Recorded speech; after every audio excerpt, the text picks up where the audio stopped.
Hola jóvenes, muy buenas tardes. Vamos a iniciar la clase como habíamos quedado con la cantidad de alumnos que haya, ¿no? Que si poco a poco nos vamos a ir acostumbrándonos a asistir puntualmente a la clase para aprovechar al máximo el tiempo. A mediodía más o menos les envié un correo donde les anunciaba que mañana he programado la prueba de entrada a las 5 de la tarde. Esta prueba es bastante importante, ¿no? Desde varios puntos de vista. Uno es para que yo tenga referencias con qué nivel de conocimientos de los cursos previos llegan ustedes a motores, sobre todo en cuanto a los conceptos de termodinámica y mecánica de fluidos, pero a un nivel básico, ¿no? Que si esta prueba no es difícil, es una prueba sencilla, que consta de 12 preguntas solamente. Es para respuestas de opciones múltiples, por eso que el tiempo es de media hora.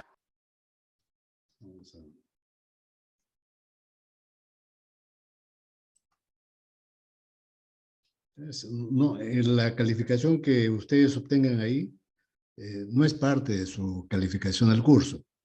Es solamente para que yo tenga referencia en qué puntos yo debo, quisiera reforzar, los capítulos previos de termodinámica o de mecánica de fluidos, para que ponga yo énfasis en la enseñanza de algunos tópicos que comprenden los capítulos de motores. Solamente ese es el objetivo principal para mí. El segundo objetivo es para cumplir los requisitos de ABET. Es decir, hay una acreditadora, ¿no? Ya saben ustedes que se llama ABET. Y entonces el estándar de ABET exige pruebas de entrada en todos los cursos al inicio de cada ciclo. Lo cual me parece bien. Está bien. Son pruebas sencillas, ¿no? No tienen por qué ser difíciles porque es para saber con qué nivel llegan ustedes al curso de motores. Después habíamos quedado también en la clase pasada que sería bueno que haya un delegado de la sección. No, esta persona, este delegado, obviamente no lo voy a recargar con trabajos ni nada por el estilo. Simplemente es para que canalicen ustedes algunos pedidos generales que tengan, ¿no? De repente mejorar el audio, el video, o de repente, no sé, más iluminación, o cualquier reclamo que tengan, ¿no? En el curso. Todo lo pueden canalizar a través del delegado. Eso no significa que ustedes, cada uno de ustedes individualmente puedan hacer los pedidos. También lo pueden hacer, ¿no? Pero hay pedidos grupales, hay pedidos de toda la sección, entonces eso se pueden hacer a través de los delegados, un delegado de la sección. Entonces yo quisiera que al final de esta clase ya ustedes elijan a un delegado, ¿no? Para que hagan las funciones que les he mencionado. En la clase pasada nos quedamos viendo algunos de los criterios que se utilizan para clasificar a los motores, ¿no? Estos criterios sirven para diferenciar los diferentes tipos de motores que se utilizan, de acuerdo, por ejemplo, al el campo de aplicación, la forma como se realiza el ciclo mecánico de trabajo, el tipo de encendido que utiliza el motor para encender el combustible, valga la redundancia, ¿no? El tipo de combustible que se utiliza, etcétera, etcétera. Ahí nosotros vamos a explicar nueve criterios. Ya hemos hecho 4 o 5 y en la clase de hoy vamos a hacer los restantes. Pero antes de comenzar esto, no sé si hay alguna pregunta que tengan ustedes de la clase pasada o de cualquier otro aspecto. Por ejemplo, de la prueba de entrada o de cualquier asunto que ustedes quisieran preguntarme. No sé si a todos les llega el enlace del Zoom. Si tuviesen algún compañero al cual no le llegue el enlace, por favor que me escriba a mi correo. Le pueden dar ustedes mi correo para que yo inmediatamente lo agregue a la lista. Ya, oficialmente tengo 37 alumnos que están matriculados en ORCE en el curso. ¿Ya? Pero pueden haber algunos otros, ¿no? Que de repente se han matriculado como caso especial y esos casos especiales quizás todavía no han llegado. Entonces, si conocieran de algún compañero que necesita que sea acceso al Zoom, al enlace del Zoom, o a las clases grabadas, o también podría ser a los PPTs o los libros virtuales, lo mismo.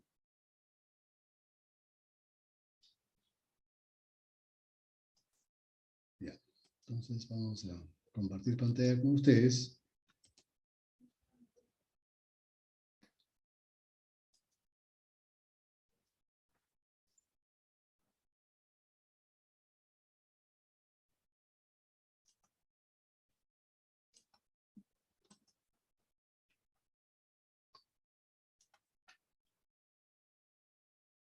Ya.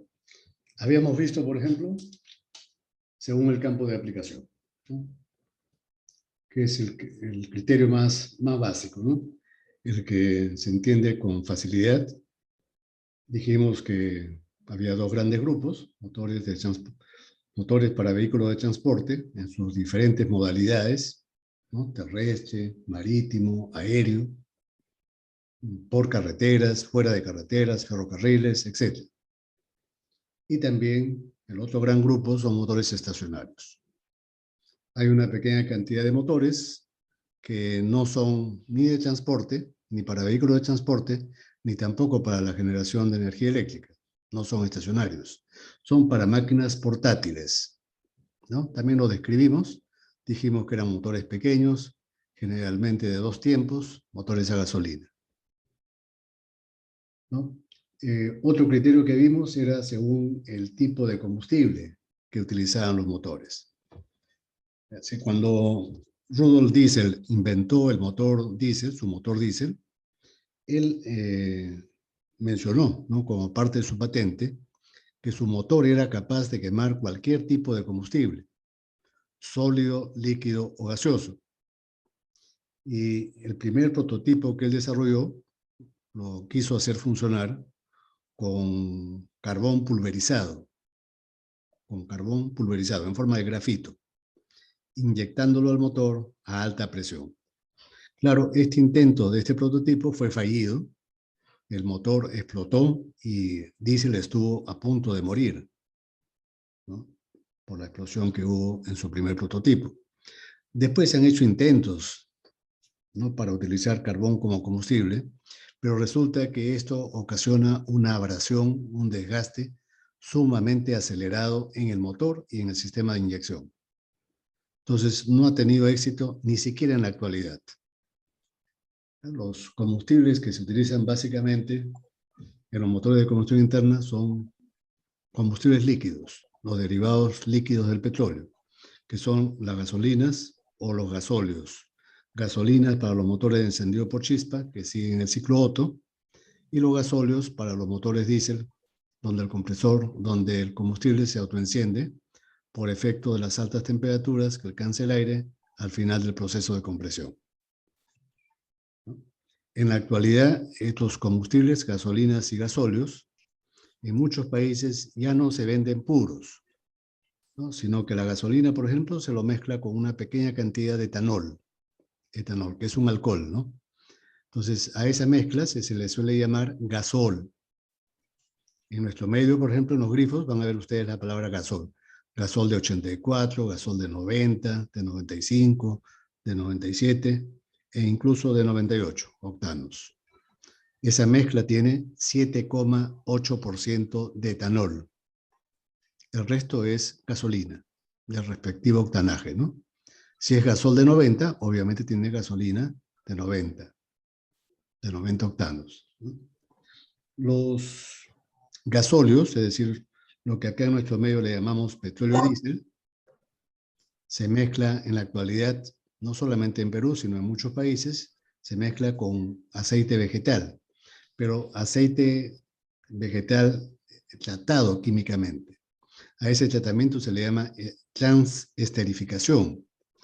Mediante este proceso se le quita la glicerina para que ese aceite sea apto para poder ser utilizado en el motor y en los sistemas de inyección, ¿no? Es decir, si no se le quita la glicerina a ese aceite vegetal, obviamente el sistema de inyección se va a obstruir al poco tiempo, a los minutos, y el motor va a dejar de trabajar.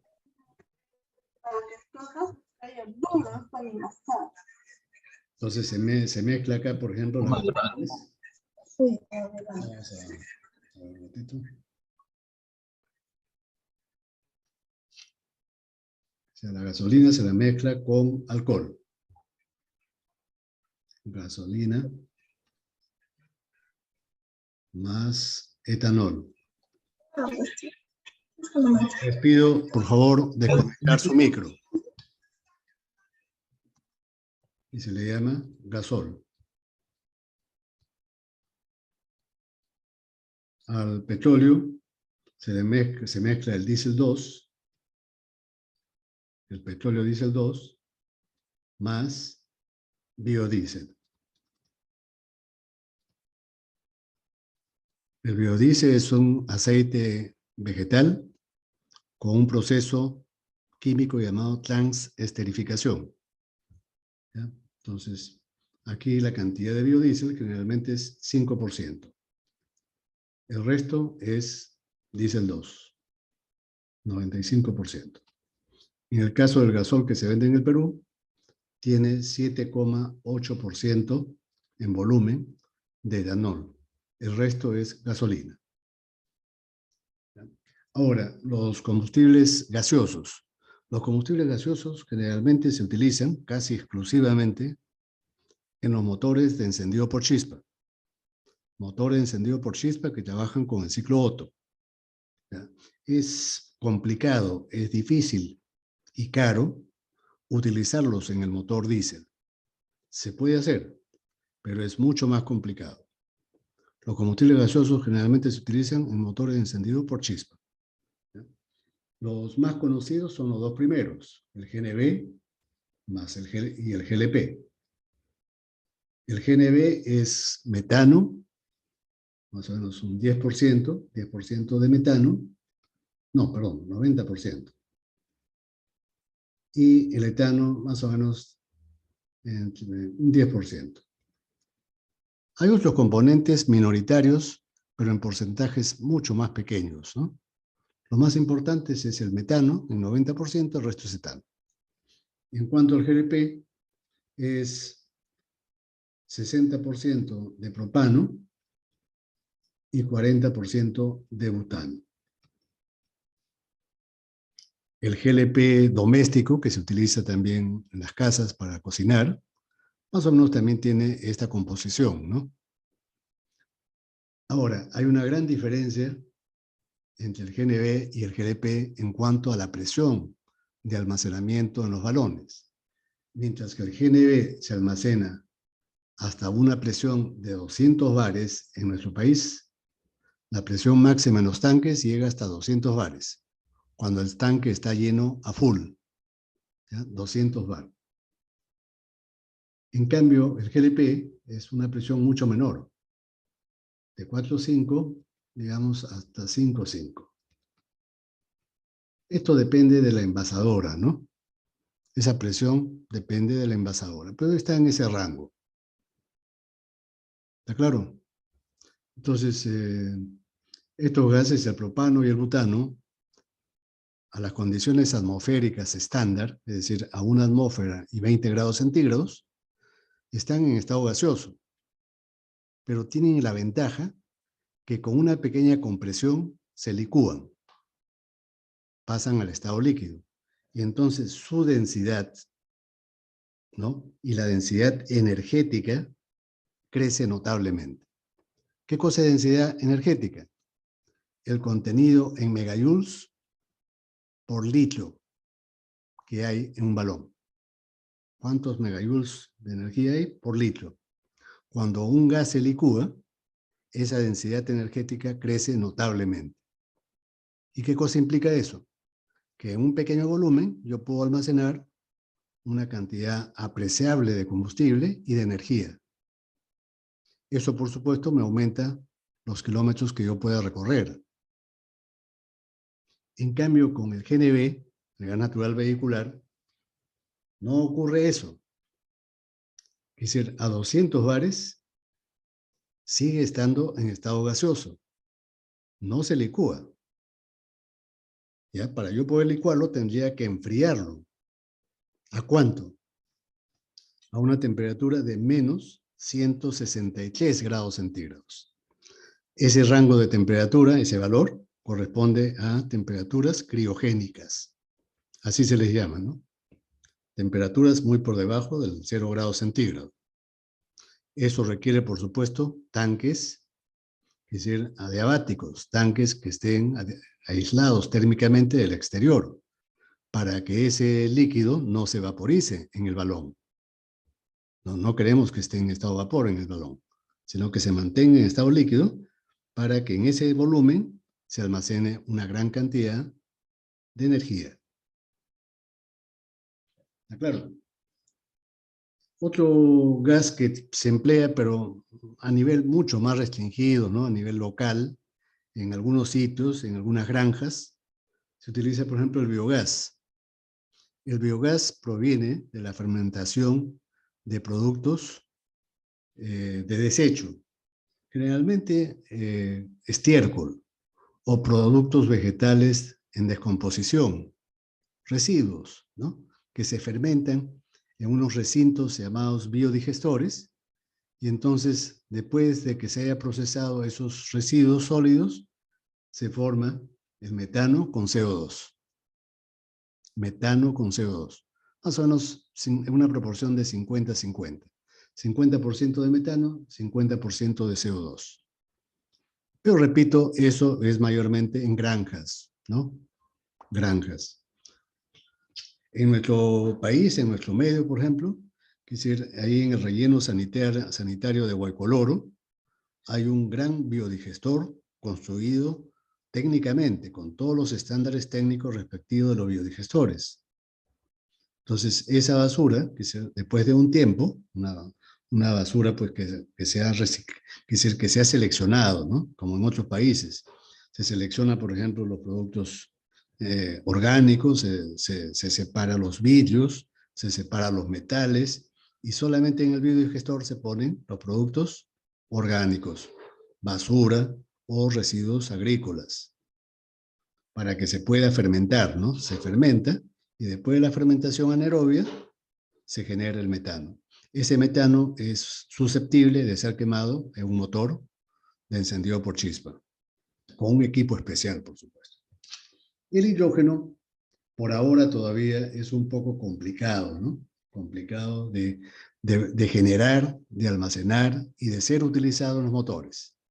Sin embargo, se lo considera como un combustible que va a tener una utilización importante en unas cuantas décadas, ¿no? Unas 3, 4 décadas. No va a ser el combustible mayoritario, pero sí pues, va a ser un combustible importante. ¿Está claro? El hidrógeno se puede quemar también en un motor de combustión interna, ¿no? Ustedes saben que después de la combustión del hidrógeno se genera agua solamente, y por eso que se lo considera un combustible líquido limpio del punto de vista ecológico. Claro, que para obtener ese hidrógeno hay que utilizar energías renovables para la electrólisis del agua. Si esa energía eléctrica proviene de la quema de combustibles fósiles, entonces no hemos ganado nada, y a ese hidrógeno no se lo considera hidrógeno verde. Así se le llama al hidrógeno cuyo origen proviene de la utilización de energías renovables. Cuando yo utilizo energía eólica o solar para obtener electricidad y producir electrólisis, entonces se dice que ese hidrógeno es verde.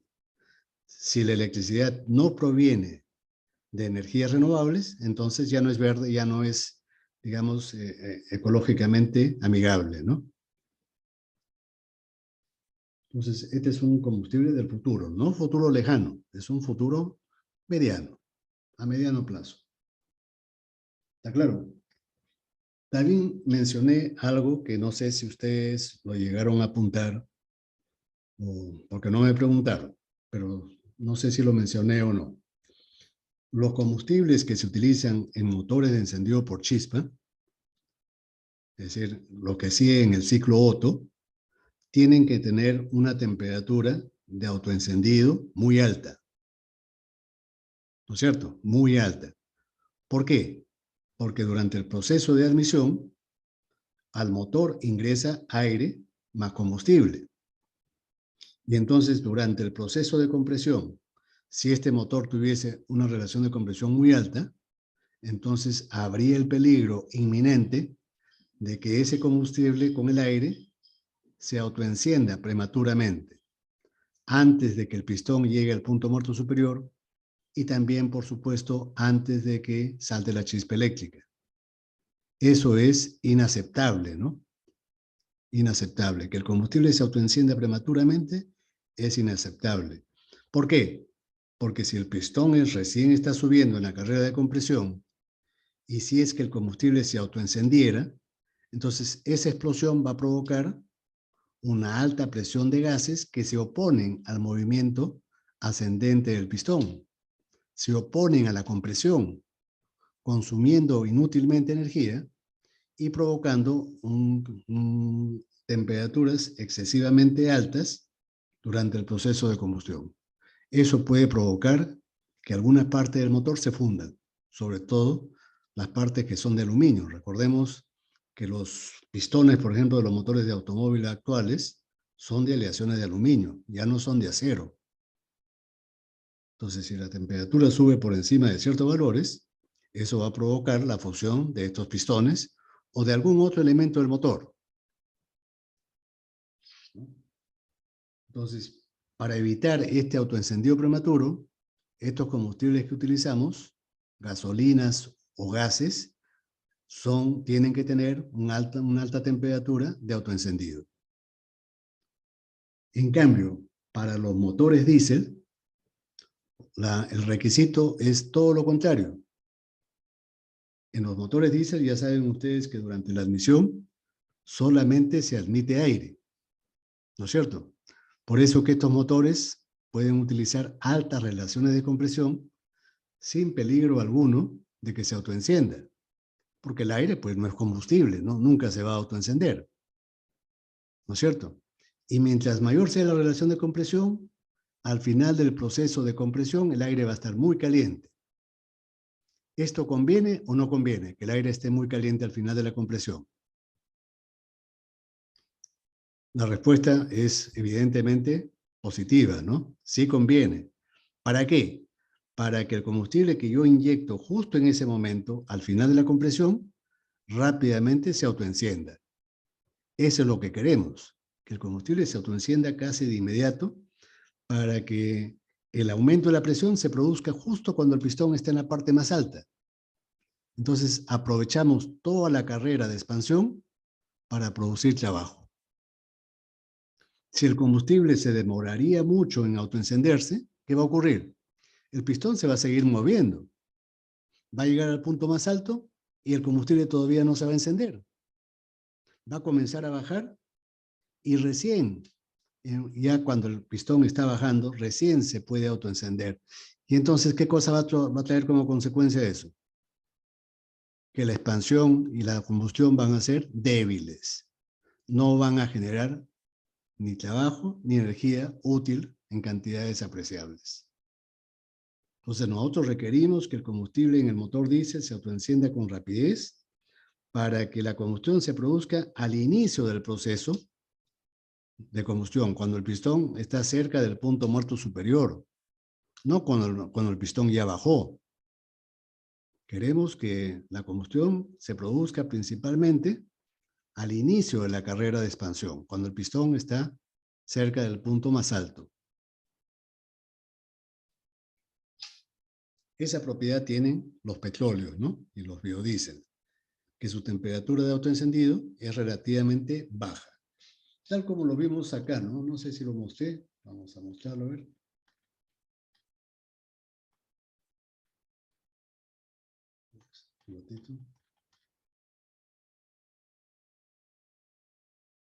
Acá está. Ven ustedes, acá tenemos la temperatura de autoencendido de las gasolinas, de 350 a 400 grados centígrados, mientras que en los petróleos diésel es mucho menor.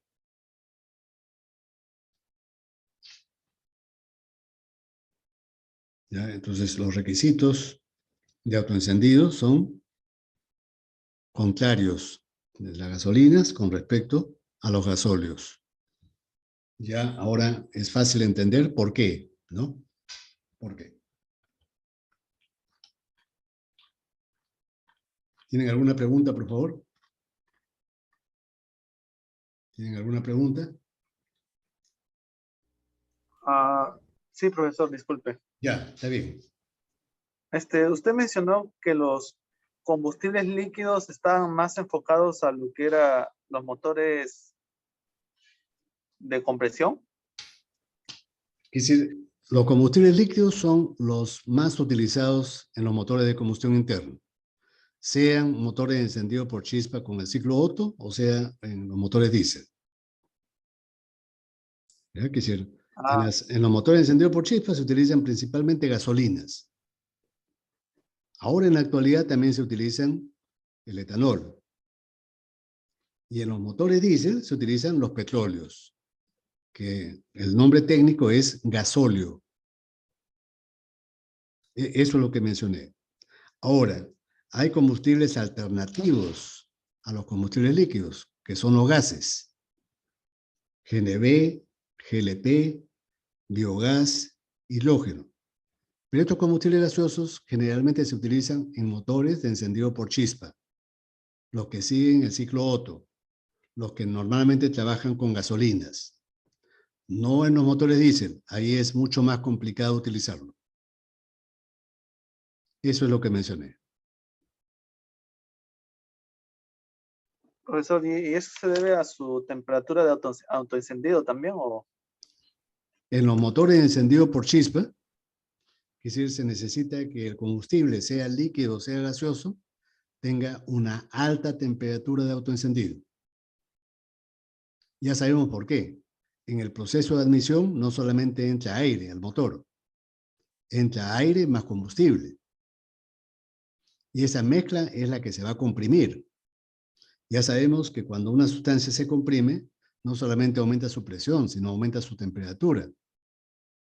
Entonces, si la temperatura durante la compresión crece demasiado, ¿qué podría ocurrir? ¿Qué peligro hay? De que esa mezcla aire-combustible se autoencienda sola antes de tiempo. Por eso que la temperatura de autoencendido de estos motores o de estos combustibles que se utilizan en estos motores tiene que ser alta. En los motores diésel es Entonces, todo lo contrario, ¿no? entonces, profesor, el GNV, el GLP, el biogás tienen esa propiedad Sí, de que su temperatura. y las gasolinas también, de altas temperaturas de autoencendido. Ah, listo. ¿Cuál era el problema que se presentaba también con los motores diésel? En los, moto ¿Es esa propiedad o otra? en los motores diésel, la temperatura de autoencendido tiene que ser baja. ¿Por qué? Que si recordemos que en los motores diésel el combustible se inyecta recién al final del proceso de compresión, ya cuando el pistón está en el punto más alto. Y entonces el combustible tiene que autoencenderse con rapidez para que la alta presión que genere el encendido se produzca cuando el pistón está en la parte alta, ¿no? En la parte alta de su recorrido, en el punto muerto superior. Si demorase mucho tiempo en autoencenderse, ¿qué podría ocurrir? El pistón se va a seguir moviendo, llega al punto más alto y va a comenzar a bajar. Si el pistón baja casi por completo en la carrera de expansión, ¿de qué serviría de que el combustible recién se autoencienda ahí? Ya no produciría trabajo, ¿no es cierto? Lo importante es que el trabajo se produzca cuando el pistón se encuentra cerca del punto más alto. A ver, ponemos acá. Acá, ¿no es cierto? Cuando el pistón está en la parte alta, ahí debe autoencenderse. Cuando el pistón está acá, en este punto. Para eso, como yo inyecto el combustible acá, se inyecta el combustible, hay muy poco tiempo para que se autoencienda. Para que ocurra eso, para que el autoencendido sea rápido, su temperatura de autoencendido tiene que ser baja. Para que la Ah, combustión, para que la combustión comience cuando el pistón está en la parte alta. De nada serviría que el pistón siga bajando y que el combustible todavía no se haya autoencendido. ¿Qué pasaría si el combustible recién se autoenciende cuando el pistón está aquí? Ya casi por finalizar la carrera de expansión. ¿Serviría de mucho? No. No. Serviría de muy poco, porque ya la carrera de expansión ya está por terminar.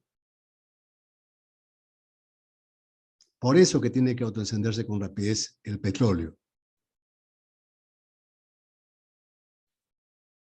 Listo, ingeniero, gracias. Ya, de nada. Ahora, a ver, otro criterio de clasificación. El cuarto. Vamos a ver el cuarto. Ya hemos visto el quinto. Hemos visto el sexto. Falta el cuarto. Dice, según el procedimiento de formación de la mezcla. ¿A qué mezcla nos estamos refiriendo? Obviamente a la mezcla aire-combustible. ¿No es cierto? Según este criterio, hay dos tipos de formación de la mezcla. Formación externa de la mezcla, es decir, el combustible se mezcla con el aire fuera del cilindro del motor, cuando todavía no ha ingresado al cilindro. Ese es el caso típico, por ejemplo, de los motores de gasolina con carburador. O los motores a gas, que utilizan GNV o GLP. El gas también se suministra antes de que el combustible entre al motor, al cilindro del motor, ¿no? Al cilindro del motor. Se utiliza un dispositivo llamado mezclador. O en la actualidad, los motores a gasolina ya no utilizan carburadores. Los carburadores se consideran ahora obsoletos. Ya, dispositivos obsoletos. ¿Por qué? ¿Por qué son obsoletos? Porque ya son, es decir, no es útil utilizar carburadores en los motores de gasolina actuales. Porque tienen un defecto intrínseco estos carburadores. Es decir, cuando... Voy a mostrar un gráfico para que se entienda esto, ¿no?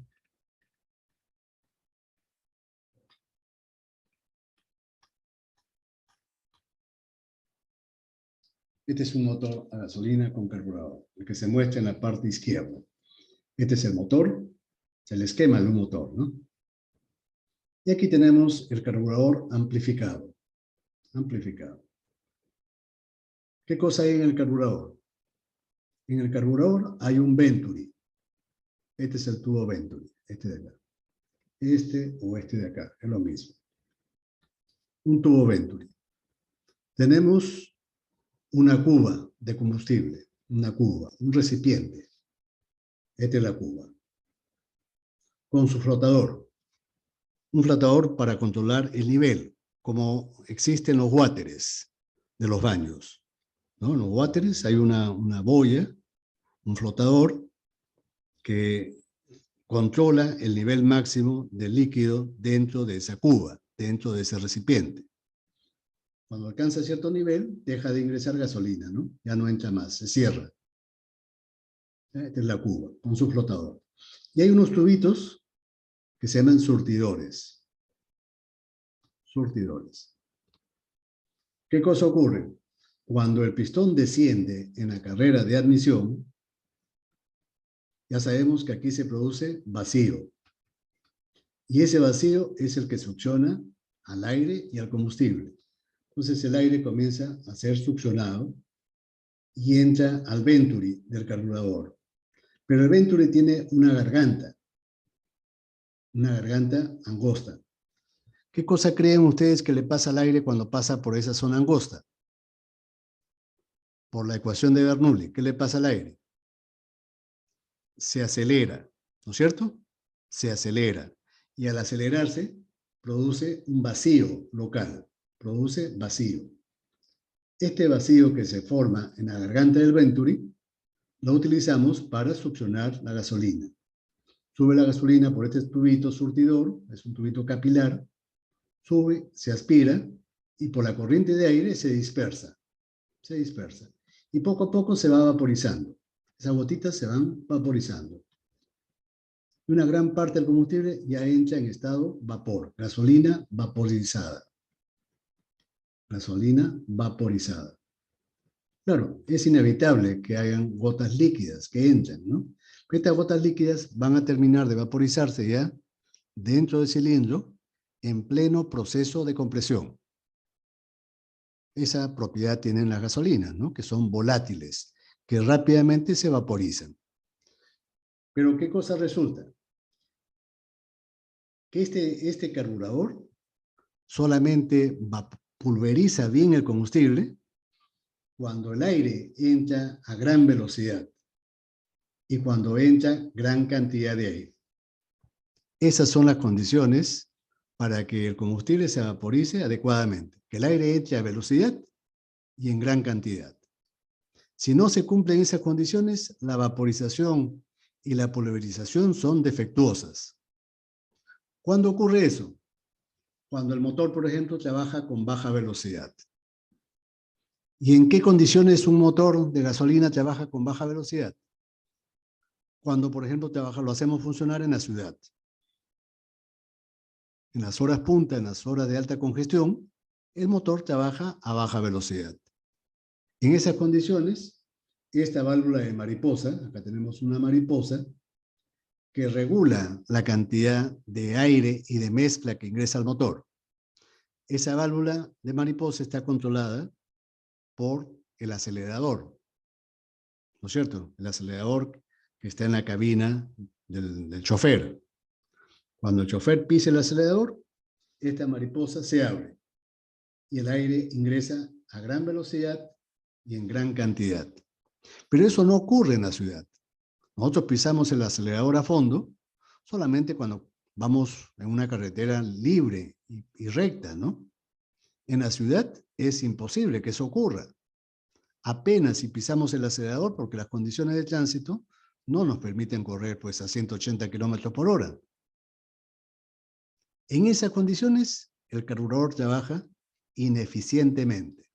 La pulverización es muy defectuosa y el combustible se pulveriza mal. Cuando el combustible se pulveriza mal, no logra vaporizarse por completo. Y ya sabemos qué le pasa al combustible que no se vaporiza por completo. ¿Qué le pasa a la combustión de un combustible que no ha logrado vaporizarse por completo? La combustión será completa o incompleta. Incompleta, ¿no es cierto? Y la combustión incompleta, ¿qué cosa produce? Alta contaminación. ¿Ya? Muchos hidrocarburos no quemados o quemados parcialmente. Esos hidrocarburos no quemados no solamente es desperdicio energético, sino también alta contaminación ambiental. Por eso que el carburador ha pasado a la obsolescencia. Ya en los países desarrollados no se utilizan en los vehículos. ¿Qué cosa se utiliza en su lugar? Se utilizan unos inyectores. Unos inyectores. Al principio, en los años 70, 80, apareció la inyección de gasolina. Y entonces vean ustedes, el primer sistema se llamaba sistema monopunto. Monopunto.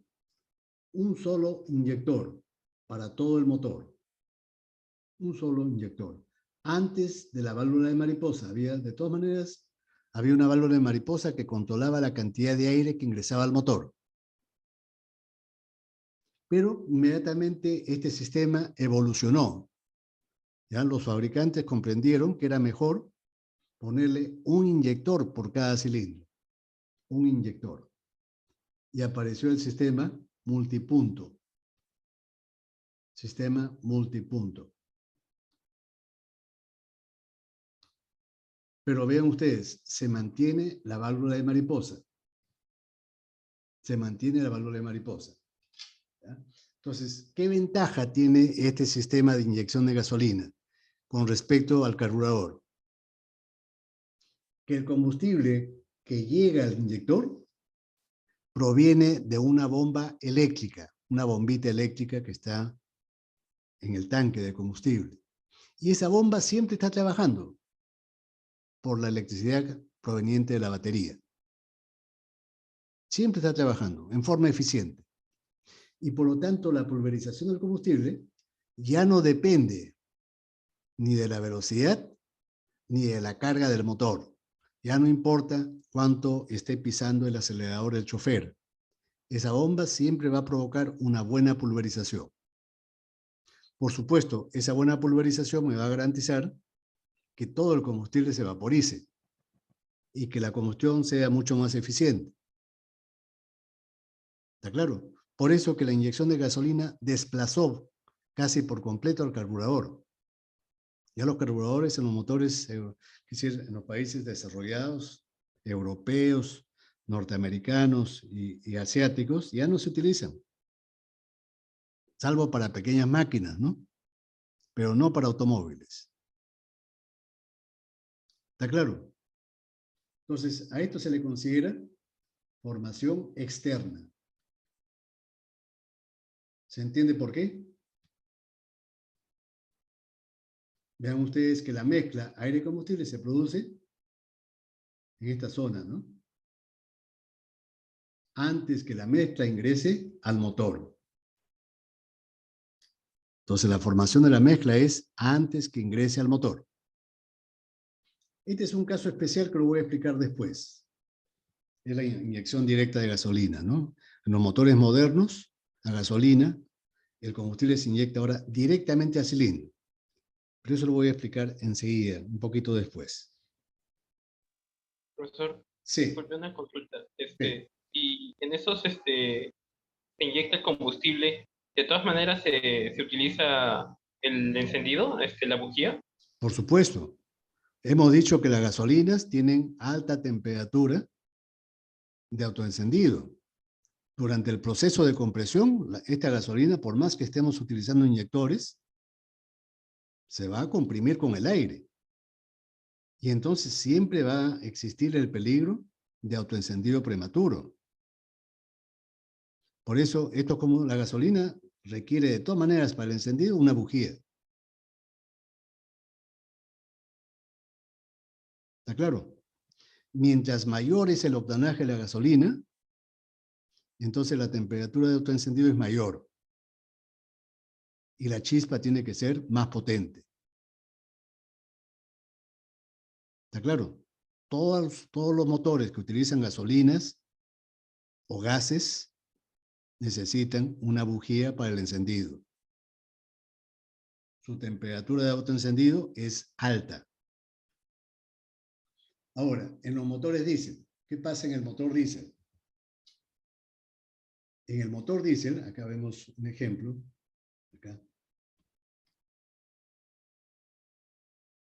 Es decir, este elemento es el inyector de alta presión. En los sistemas actuales, esta presión puede llegar hasta 1500 o 2000 bares. Mientras más alta es la presión de inyección, ¿qué cosa creen ustedes que va a ocurrir con la pulverización del combustible? ¿Va a ser más fina o más gruesa? Más fina. Más fina. Y mientras más fina sea la pulverización, las gotitas se van a encender más rápido, porque más rápido se van a calentar, más rápido se van a vaporizar y más rápido se van a autoencender. En los motores modernos, como hay muy poco tiempo disponible para que el combustible se autoencienda, entonces la presión de inyección tiene que ser muy alta para que las gotitas pulverizadas se autoenciendan con suma rapidez. Pero ¿en qué momento se inyecta el combustible? Eso ya lo hemos explicado, ¿no es cierto? Cuando se produce la admisión, solamente entra aire. Cuando el pistón desciende. Después el pistón comienza a subir en la carrera de compresión y se comprime solamente aire. ¿En qué momento se inyecta el combustible?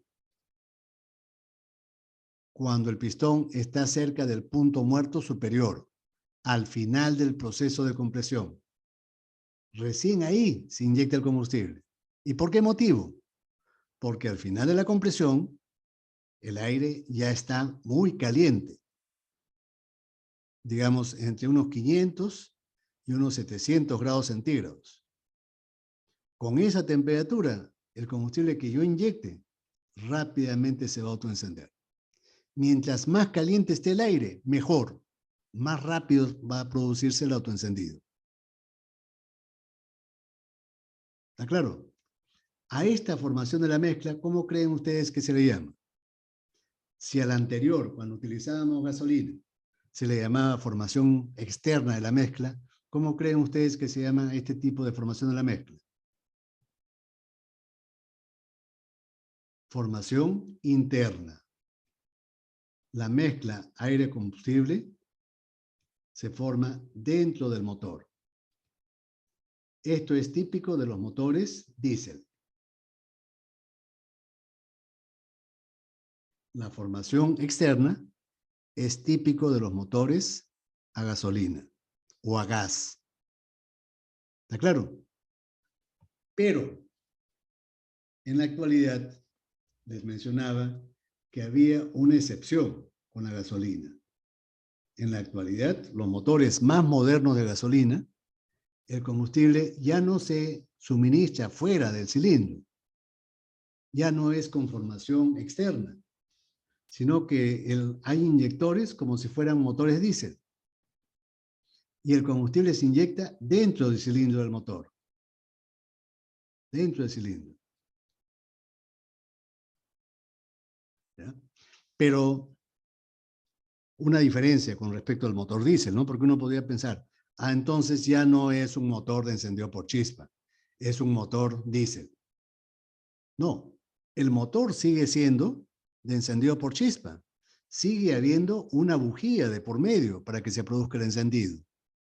La gasolina tiene que ser de alto octanaje para que no se autoencienda sola antes de tiempo, prematuramente.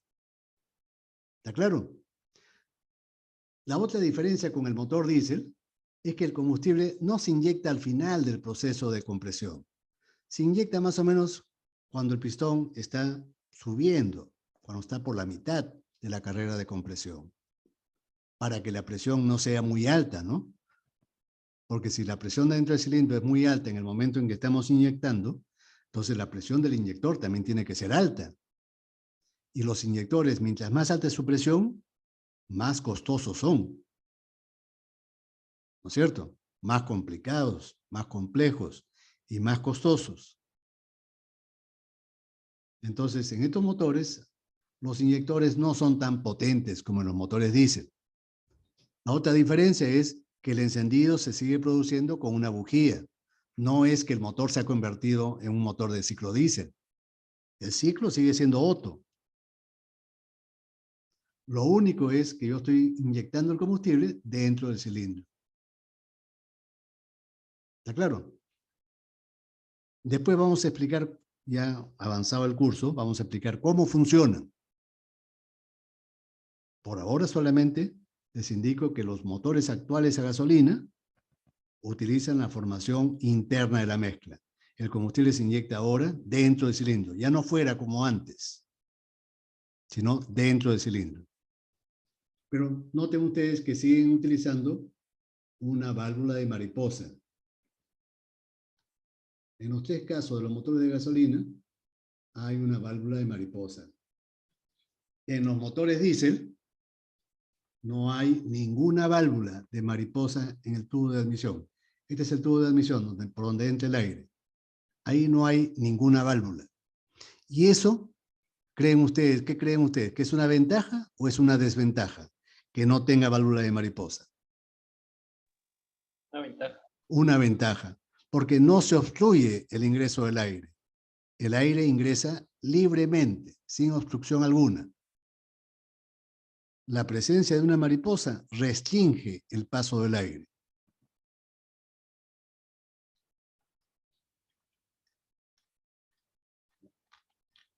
Otro criterio. Séptimo. Según la forma de cómo se regula la cantidad de mezcla aire-combustible con la carga del motor. ¿Qué cosa significa esa terminología, no? Que de repente, seguramente es desconocida para usted, para ustedes. ¿Qué cosa es carga?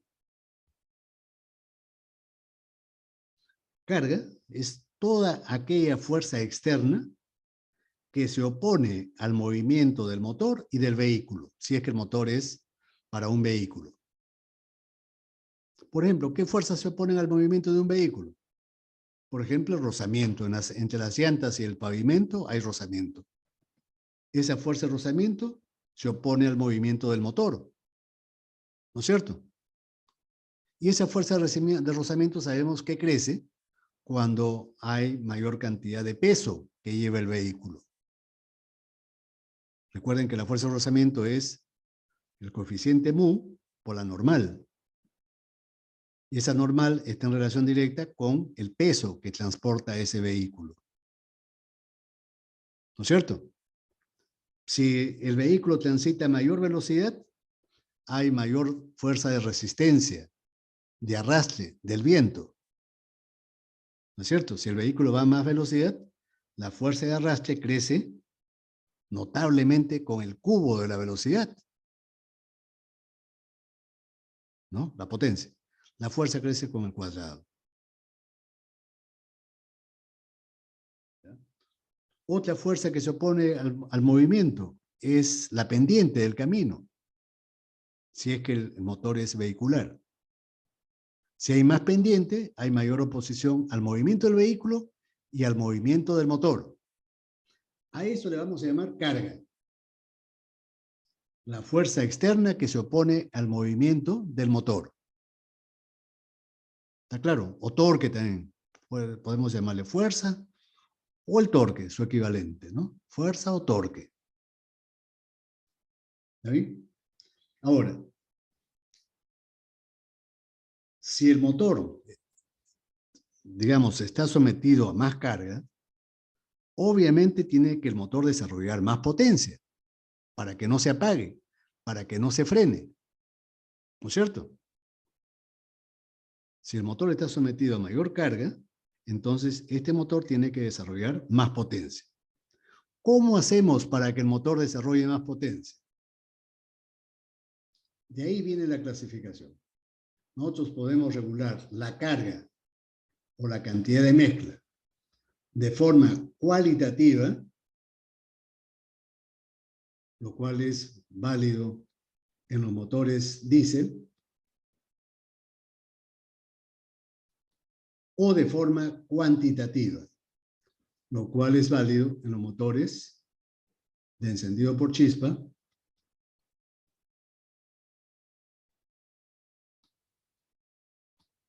¿Cómo lo hemos simbolizado eso? Lo hemos simbolizado con las letras E mayúscula, Che mayúscula, Eche, que siguen el ciclo Otto. Otto. La regulación es cuantitativa. ¿Y qué cosa significa eso? Vamos a explicarlo. No es fácil de entenderlo, ¿no? Vamos a explicarlo.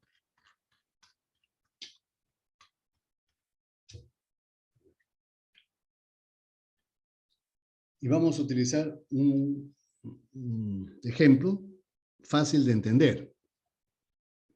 Vamos a suponer que tenemos un pequeño camión, ¿ya? Que transporta, que en su tolva transporta ladrillos o cualquier carga, saco de arena o saco de cualquier cosa. ¿Ya? Y entonces, en la tolva, encima de la carga, tenemos el ayudante del chofer. Y hacemos un experimento, ¿ya? Un experimento. Vamos a suponer que el motor, que el vehículo puede tener alternativamente o un motor diésel, o también le podemos cambiar el motor y le podemos poner un motor encendido por chispa a gasolina. ¿Está bien? El experimento consiste en mantener estas condiciones de manejo. Estas son las condiciones del experimento. Primera condición, que la velocidad del vehículo y del motor sean constantes. Si estamos yendo, por ejemplo, a 70 kilómetros por hora, mantener esa velocidad constante. y la velocidad del cigüeñal también constante. Por decir, 3000 RPM. Constante. Por ejemplo, ¿no? Podría ser 2500, cualquier cifra que se nos ocurra. Constante. ¿Ya? La segunda condición del experimento, que la posición de la palanca de la caja de velocidades, de la caja de cambios, sea constante. Si la palanca de la caja de cambios está, por ejemplo, en cuarta marcha, mantener esa cuarta marcha durante todo el recorrido. Si estamos en tercera, en tercera. La cuestión es que esté constante la posición de la palanca de la caja de cambios. ¿Ya? Y entonces, el ayudante del chofer, a medida que el vehículo se desplaza con velocidad constante, ¿qué cosa es lo que va a hacer? Va a ir tirando los sacos de arena o los ladrillos al camino. ¿Ya? Va a arrojar al camino. ¿Y qué cosa le va a pasar entonces al motor del vehículo y al vehículo? Que a medida que el ayudante vaya haciendo eso, la carga a la cual está sometido el motor va a ir disminuyendo. ¿No es cierto? Porque disminuye la fuerza normal. Si el peso que transporta el vehículo disminuye, entonces la fuerza de rozamiento también va a disminuir. Y el motor va a tener que cada vez desarrollar menos potencia. ¿No es cierto? Porque la oposición está disminuyendo. Y además nos hemos puesto como condición de que la velocidad del vehículo y del motor sean constantes. Para que eso se mantenga así, tal como lo hemos establecido, ¿qué cosa tendría que hacer el chofer con respecto al pedal del acelerador? ¿Ir pisando cada vez más el acelerador o ir soltando el acelerador? Ir soltando. Ir soltando. Cualquiera sea el motor, el chofer, para que el vehículo siga con velocidad constante, tiene que ir soltando el pedal del acelerador. Ya no es necesario que pise a fondo el acelerador. ¿No es cierto? Y entonces, el primer caso va a ser cuando el motor sea con carburador. Un motor de encendido por chispa, con carburador, podría ser también con inyectores, y el motor sigue el ciclo Otto. Es decir, tiene encendido por chispa. ¿Está bien? Entonces, hemos dicho que el chofer va a ir sacando el pie del pedal, va a ir soltando el pedal. Y cuando ocurra eso, ¿qué le va a pasar a la válvula mariposa? ¿Se va a ir cerrando o se va a ir abriendo? Cuando el chofer saque el pedal del acelerador, ¿qué le va a pasar a la mariposa? ¿Se va a cerrar o se va a abrir? Se empieza a cerrar. Se va a cerrar. Esta mariposa se va a ir cerrando. Y a medida que se vaya cerrando, obviamente el motor va a succionar menos aire, pero también menos combustible. ¿No es cierto? Si pasa menos aire por el venturi del carburador, entonces ese venturi va a succionar menos combustible. Casi en forma proporcional. Si el aire se reduce a la mitad, la cantidad de aire se produce a la mitad, el combustible también se va a reducir a la mitad. ¿No es cierto? Y entonces, ¿qué cosa va a pasar? Vean ustedes, a medida que se vaya cerrando la mariposa, se vaya cerrando esta mariposa, hemos llamado phi, este ángulo de acá, es el ángulo phi. A medida que este ángulo vaya disminuyendo y se cierre la mariposa, va a ir bajando la cantidad de aire, le estoy llamando G sub A, con un punto arriba, y va a bajar casi en forma proporcional G sub C. Por lo tanto, la cantidad de mezcla, G sub M es igual a G sub A más G sub C. Esto también va a ir disminuyendo en forma proporcional.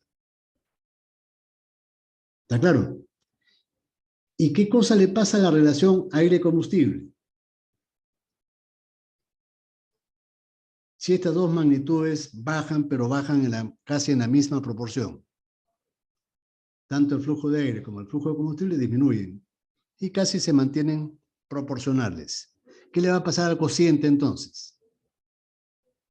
Obviamente el cociente aproximadamente se va a mantener constante. Entonces, por ese motivo que se dice que la regulación de la mezcla aire-combustible con la carga se realiza de forma cuantitativa. Para regular la potencia del motor, yo reduzco la cantidad de mezcla que ingresa a él. Mezcla. Reduzco el aire y el combustible casi en forma proporcional. ¿Está claro? Mientras que el cociente aire-combustible se mantiene constante. ¿Está claro? Este cociente en los motores que utilizan gasolina varía más o menos entre 12 y 18 kilogramos de aire por kilogramo de combustible. ¿Recuerdan ustedes cuánto es la cantidad estequiométrica para las gasolinas?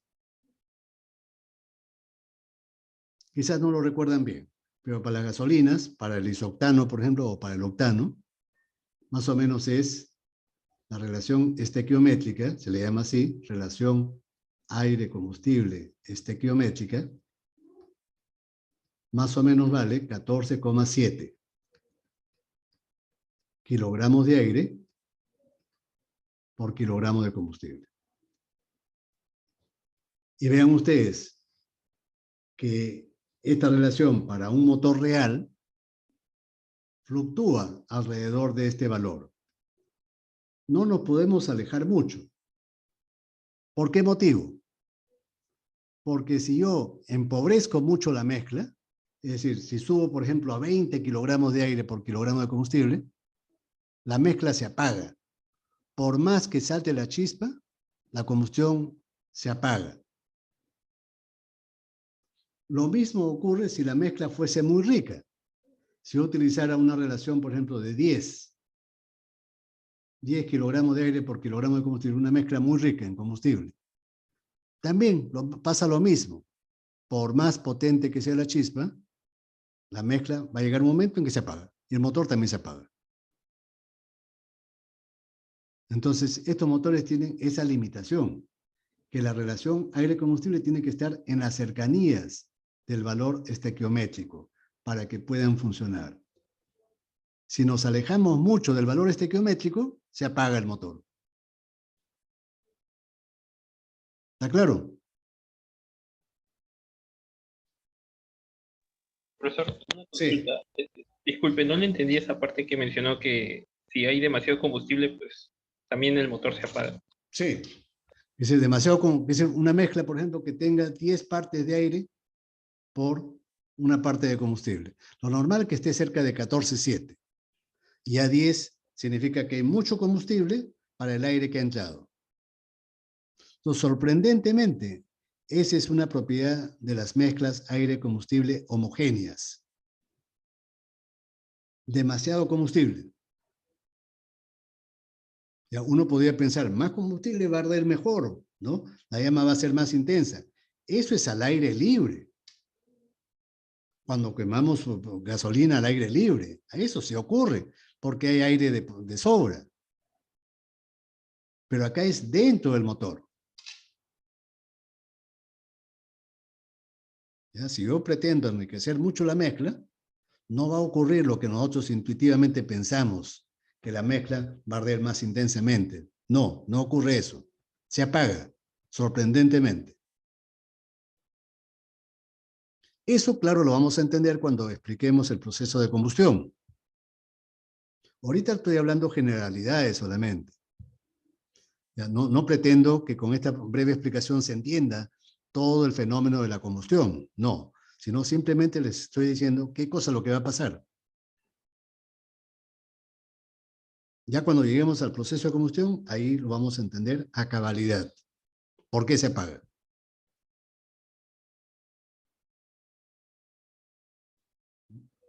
Ahora, en los motores diésel, dijimos que la regulación de la mezcla con la carga es de forma cualitativa. Regulación cualitativa.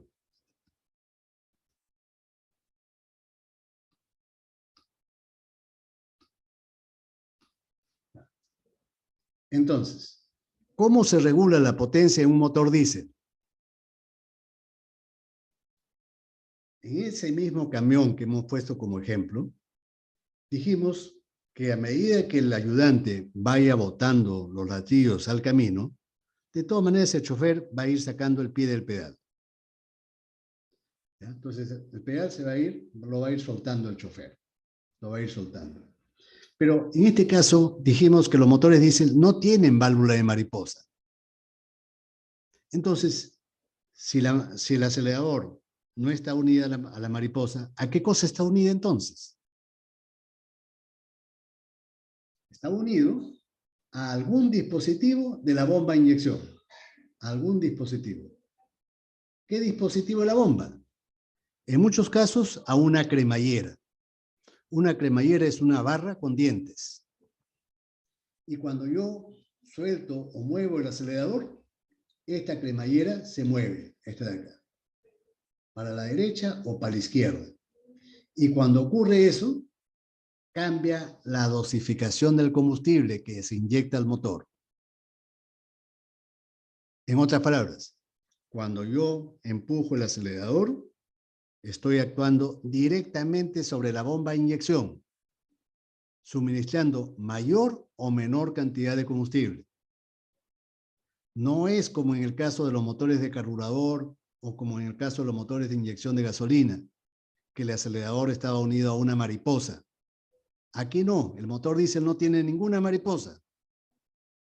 El acelerador está unido directamente a la bomba. Y entonces lo que yo regulo es la cantidad de combustible.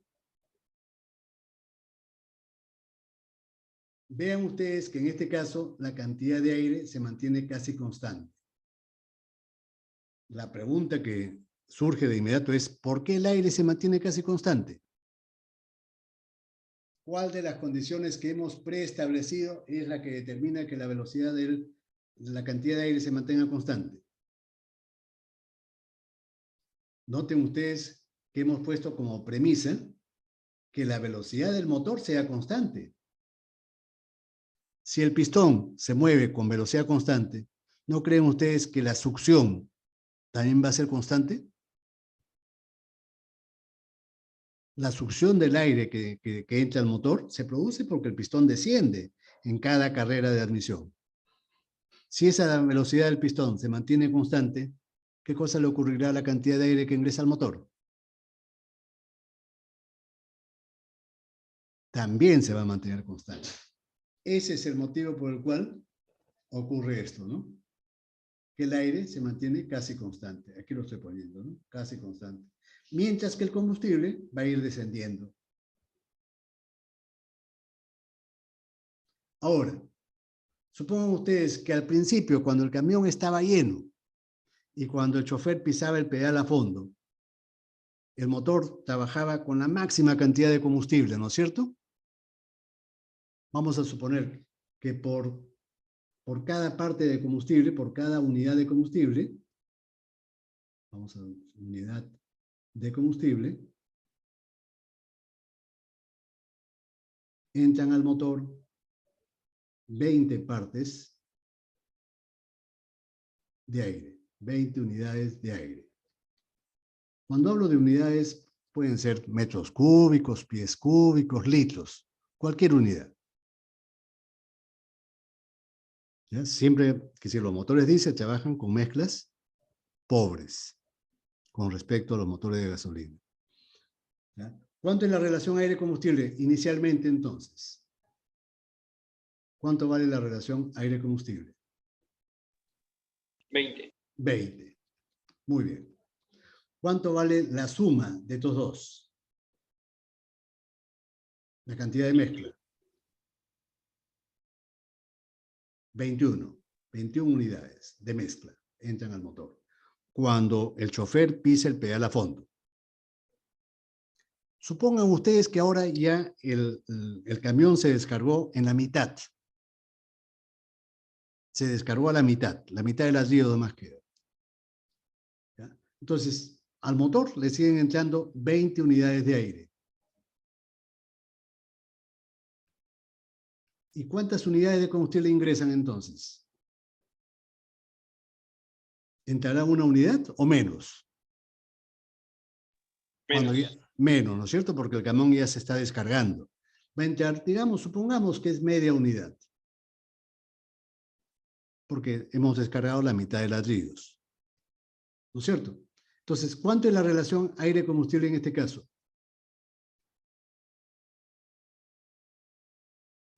40. 40. ¿Cuánto es la suma? 20.5. 20,5. Muy bien. Y así podemos seguir el ejemplo, ¿no? Por ejemplo, cuando haya una cuarta parte de ladrillos, cuando se haya descargado casi todo, el aire más o menos se va a mantener en las 20 unidades, porque la velocidad del vehículo no ha cambiado. Mientras que el combustible lo vamos a reducir a la cuarta parte. Ya no es necesario pisar el pedal a fondo. La relación aire-combustible en este caso va a ser 80. 81. Y la suma va a ser 20,25 unidades. La suma, ¿no? Lo pongo arriba porque no me alcanza espacio. 20,25 unidades. ¿Se entiende por qué se dice que la regulación de la mezcla es cualitativa? En el caso anterior de los motores de gasolina era cuantitativa. Si nosotros reducíamos la potencia a la mitad, la cantidad de mezcla que ingresaba al motor era la mitad más o menos. Si la potencia se reducía a la cuarta parte, la cantidad de mezcla aire-combustible también se reducía a la cuarta parte. ¿Por qué? Porque la mariposa gobernaba a ambos fluidos, al aire y al combustible. Pero en este caso, la regulación de la potencia se realiza de forma diferente. Yo hago que el motor desarrolle más o menos potencia, actuando directamente sobre la bomba de inyección, no sobre el aire. Entonces vean ustedes, la cantidad de mezcla para las diferentes condiciones casi no cambia. De 21 ha bajado a 20 y de 20 baja a 20,25.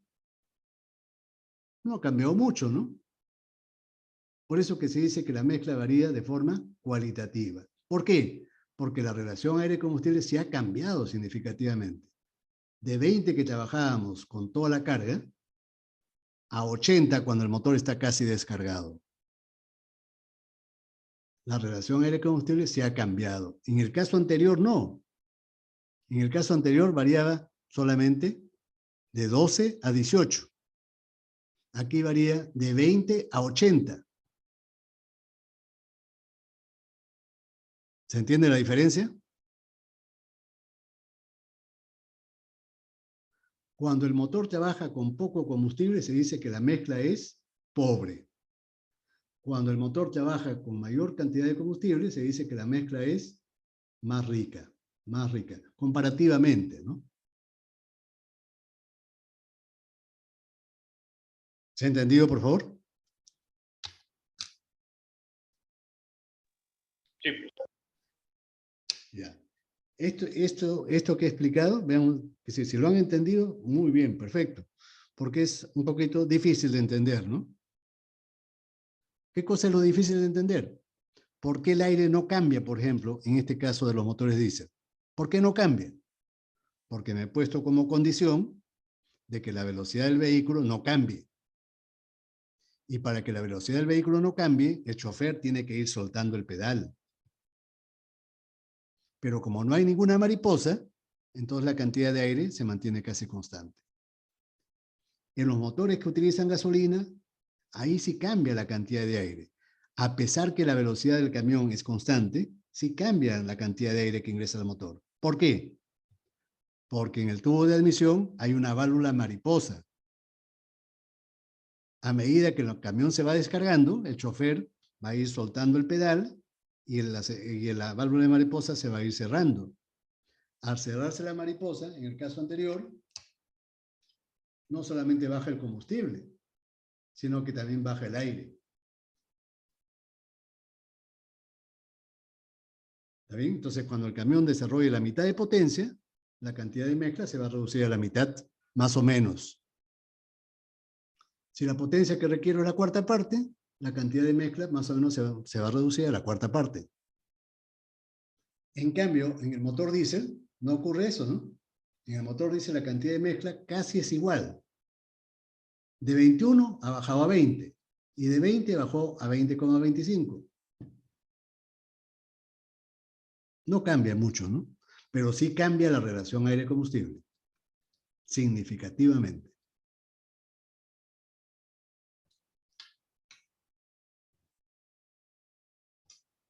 Ya. No sé si hay más preguntas, por favor, antes de pasar a otro criterio. Cualquier pregunta con Profesor, respecto a lo que he dicho, sí. pero eso también ocurre por la manera en cómo se acciona, ¿no? Porque en diésel el pedal está directamente con el combustible, con el Sí, inyector. sí, sí, sí. No estamos obstruyendo al aire. ¿Ya? Ahora, quizás ustedes se pregunten, ¿y cómo se puede producir la combustión con una mezcla tan pobre? Cuando trabajemos con una relación aire-combustible de 80-1, ¿cómo es que el combustible se enciende si es que no hay ninguna bujía? Cuando la relación es 20-1, bueno, se puede entender, ¿no?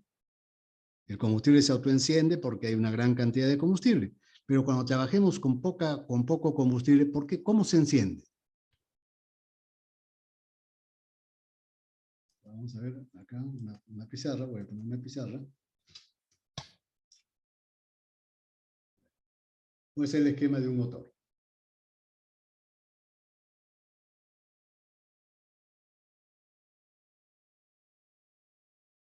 Un ratito, por favor. Es este, ¿no? Ya.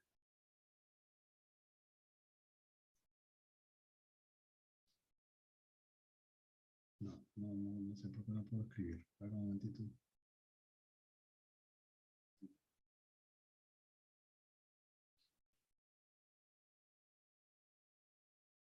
Supongamos que este sea el cilindro del motor. Y este sea el pistón. Y el pistón está cerca del punto muerto superior.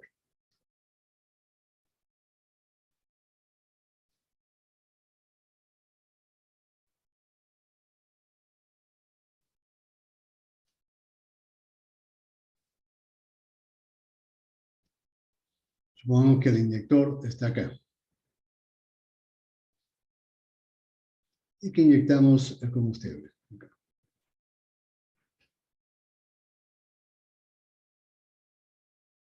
Poco combustible, ¿ya? Estamos trabajando con una relación aire-combustible de 80-1. Una pequeña cantidad de combustible inyectamos, y el resto es aire. ¿Ya? Y entonces, cuando yo inyecto el combustible en aire caliente, no es que toda la mezcla sea homogénea.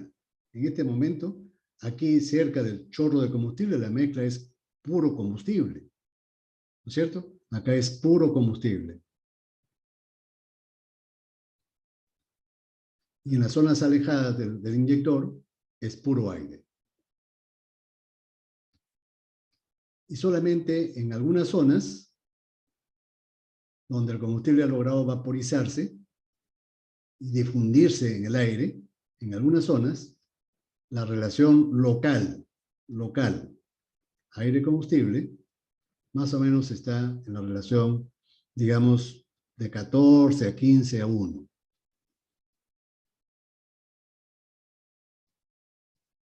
Si el aire en estos puntos es lo suficientemente caliente, por decir unos 400 grados centígrados del aire, entonces en esos puntos se produce el encendido.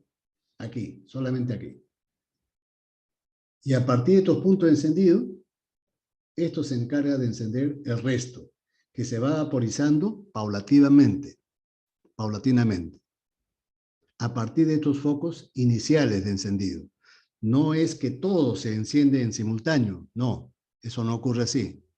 Se encienden inicialmente algunos focos donde las condiciones son idóneas, apropiadas. ¿Cuáles son esas condiciones? Que la relación sea cercana a la estequiométrica y que la temperatura en esa zona sea lo suficientemente alta para que el combustible se pueda autoencender. A partir de esos focos iniciales de encendido, es que el resto del combustible se va a ir incendiando, quemándose paulatinamente. Y entonces así podemos conseguir que la relación global aire-combustible, global, sea de 80-1, por ejemplo. En un motor de encendido por chispa no ocurre eso. ¿Por qué no ocurre eso? Por una sencilla razón. En el motor de encendido por chispa,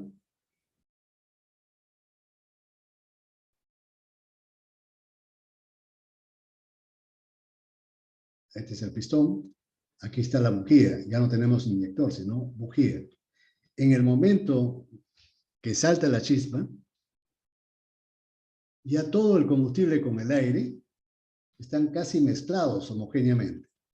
Supongan ustedes que este es aire y que este es combustible, el que es de color anaranjado, combustible.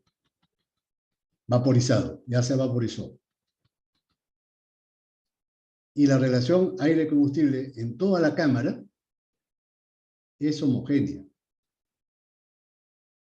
casi constante. ¿Cuánto vale?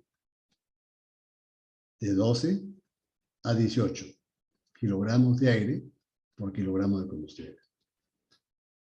Cuando salta la chispa, la combustión va avanzando paulatinamente por toda la cámara. Primeramente aparece, se quema lo que está cerca de la bujía y la llama poco a poco se va propagando por toda la cámara. Aquí parece lento, ¿no? Pero en la realidad esta propagación es muy rápida. Se quema todo. ¿Está claro? La condición es que en toda la cámara la relación aire-combustible sea constante y no nos alejemos mucho de la relación estequiométrica. Aquí las condiciones en el motor diésel son diferentes. Por eso que con bajas cargas podemos quemar mezclas tan pobres como valores de 80-1. En un motor de encendido por chispa eso sería imposible. ¿No es cierto? Mezclas demasiado pobres no se van a encender. Mezclas demasiado ricas tampoco se van a encender. En cambio, en el motor diésel tenemos la gran ventaja que con mezclas pobres sí se pueden encender. ¿Qué cosa ganamos con tener la posibilidad de que podamos quemar mezclas pobres? ¿Cómo creen ustedes que sea la combustión de una mezcla pobre? ¿Completa o incompleta? Completa, ingeniero. Completa, ¿no es cierto? Y la combustión completa significa máximo aprovechamiento del calor. Y además, combustión poco contaminante. Por eso que los motores diésel, es una de las razones, son más eficientes que los motores de gasolina. Porque los motores diésel siempre trabajan con una relación aire-combustible mayor que la de los motores de gasolina. Esa mayor relación de aire-combustible garantiza una combustión más completa. ¿Está bien?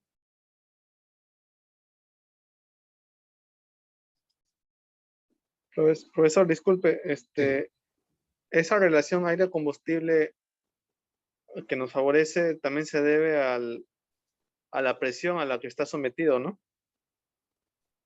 La presión a la que estás, sí, claro. En el motor diésel, nosotros, como hemos mencionado hace unos minutos atrás, ¿no? Para que el combustible que nosotros inyectemos se autoencienda rápido, es imprescindible que la presión del aire sea alta y sobre todo su temperatura sea alta.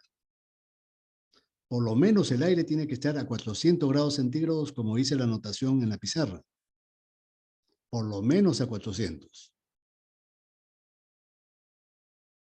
¿Está claro? Ahora, si la pregunta suya está referida a la alta presión del combustible, esa alta presión del combustible es necesaria para que el combustible se pulverice en pequeñas gotitas. Si las gotas que yo inyecto son muy grandes, ¿qué va a pasar?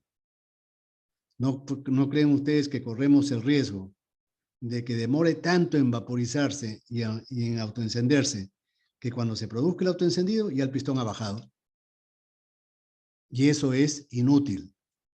El combustible tiene que autoencenderse con rapidez, casi instantánea, para que la combustión se inicie cuando el pistón está cerca del punto muerto superior.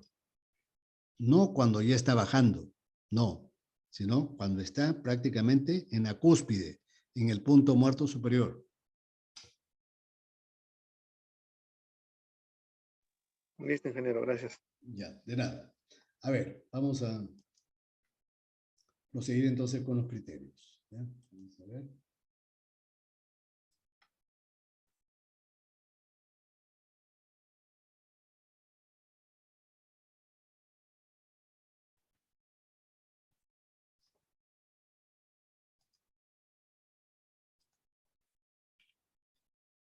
Vamos a saltearnos después regresamos. Y el último criterio, el tipo de refrigeración. Habíamos mencionado que desde el punto de vista termodinámico, la refrigeración no es algo que produzca un efecto positivo. La refrigeración implica sacar calor del sistema, ¿no es cierto? Estamos enfriando a la sustancia de trabajo. Y todo enfriamiento en una máquina provoca que su eficiencia baje, su eficiencia térmica. Cualquier sustracción del calor implica un descenso de la eficiencia térmica del motor. Entonces la pregunta es, ¿por qué se refrigera a los motores? Es por una cuestión práctica, para evitar que, sobre todo cuando el motor trabaje con altas cargas, con pleno suministro de combustible, como en esas condiciones las temperaturas de combustión pueden ser muy altas, en un motor, por ejemplo, de encendido por chispa, la máxima temperatura puede llegar tranquilamente a unos 2300, 2400 grados centígrados. Claro, es una temperatura pico, ¿no? No es todo el tiempo, es en un instante solamente. 2300, 2400. ¿Qué cosa le podría ocurrir a algunas partes con bajo punto de fusión?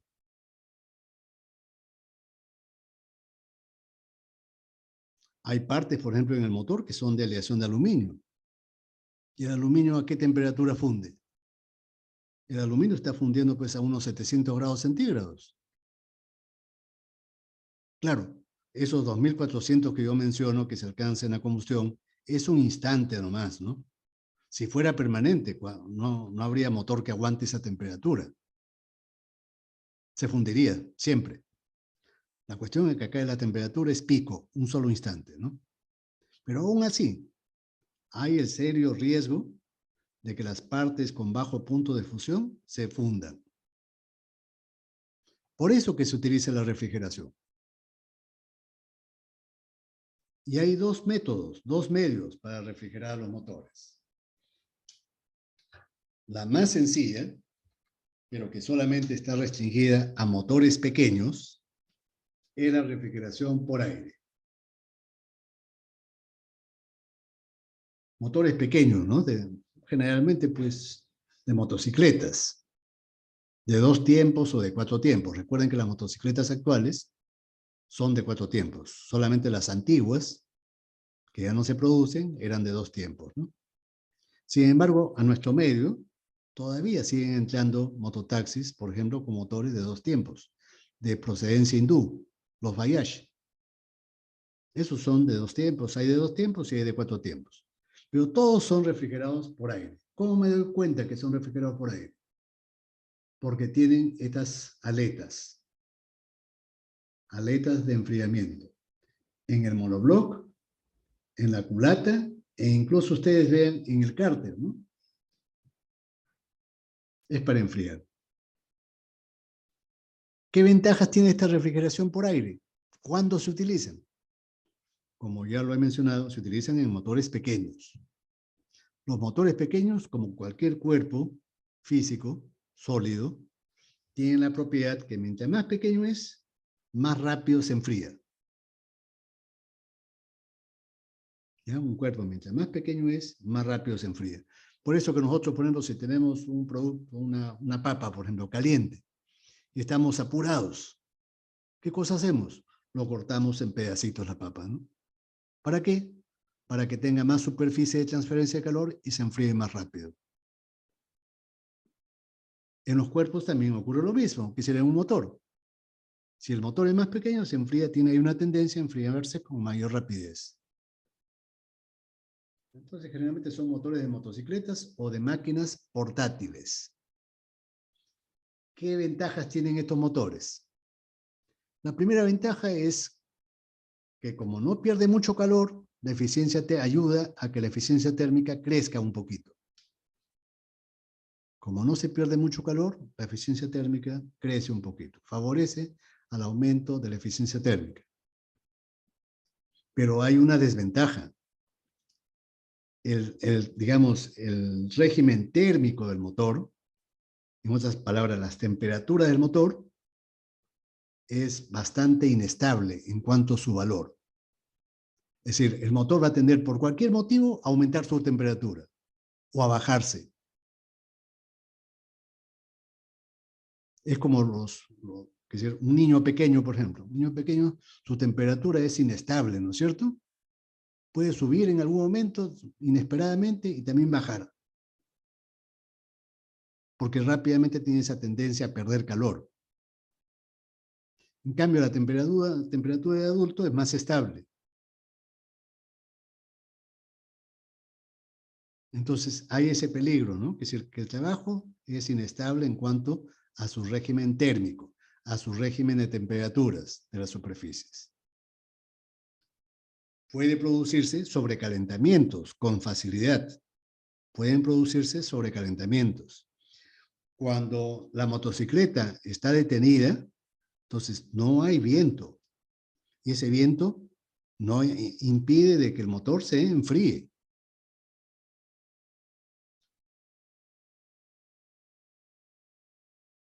Pero la refrigeración más difundida es por líquido. ¿Ese líquido en qué consiste? No es agua pura, no es solamente agua destilada, sino es una mezcla de agua destilada más una sustancia llamada glicol. El nombre común es glicol, pero el nombre técnico es etilenglicol. Etilenglicol. Seguramente ustedes han visto que cuando reparan motores a veces se derrama un líquido verde del radiador.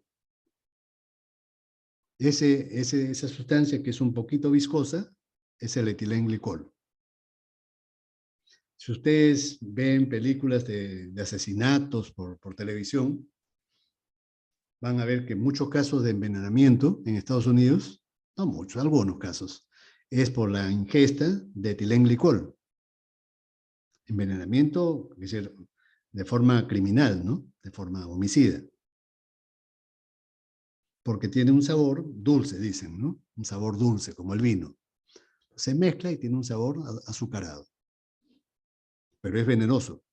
Es altamente tóxico. Ese color verde es para distinguirlo. No confundirlo con agua, ¿no? Ahora, en los sistemas de enfriamiento de los motores, vean ustedes, este es el esquema. Este es el motor, obviamente, el que está acá a la izquierda, a la derecha, el motor. Y aquí tenemos el radiador, este es el radiador. Este es el motor. Este es el termostato.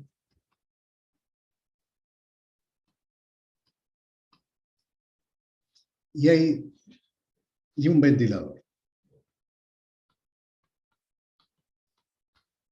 Un ventilador.